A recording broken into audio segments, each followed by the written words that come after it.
పాకిస్తాన్ ప్రధానమంత్రి ప్రత్యేక సహాయకుడు ఒక యాంకర్కి ఇచ్చిన ఇంటర్వ్యూ అంశం మీద చాడా శాస్త్రి గారికి సంబంధించిన ఒక కథనం చూద్దాం.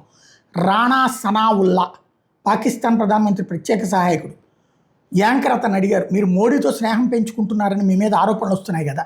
రాణా అవును అన్నాడు. ఇది ఎంత దురదృష్టకరమైన విషయమో కదా. మొదట ఎవరైతే మనతో చేతులు కలపడానికి స్నేహం చేయడానికి ముందుకు వస్తారో వాళ్ళని మనం తిడతాం, వాళ్ళకి వ్యతిరేకంగా ఆందోళన చేస్తాం, ఆ తర్వాత వాళ్ళతో మాట్లాడడానికి మనమే ఆరాటపడతాం. ఇప్పుడు మన పరిస్థితి ఎలా ఉందంటే మోడీ ఫోన్ ఎత్తడం లేదు, మోడీ చాలా నిశ్శబ్దంగా ఉన్నారు, రేపు ఏం చేస్తారో ఏమో, ఎక్కడ మనపై క్షిపణులు దాడి జరుగుతుందని భయంతో ఉడికిపోతున్నాం.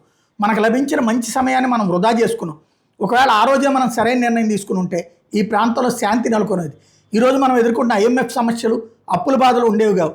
ఈ పాటికి పాకిస్తాన్ కూడా G20 దేశాల గ్రూప్లో చేరి ఉండేది అంటూ 2015లో మోడీ పాక్ వచ్చి స్నేహస్తం అందించిన మనం తిరస్కరించాం, దాని ఫలితాలు ఇప్పుడు అనుభవిస్తున్నాం అంటూ రాణా వాపోయాడు.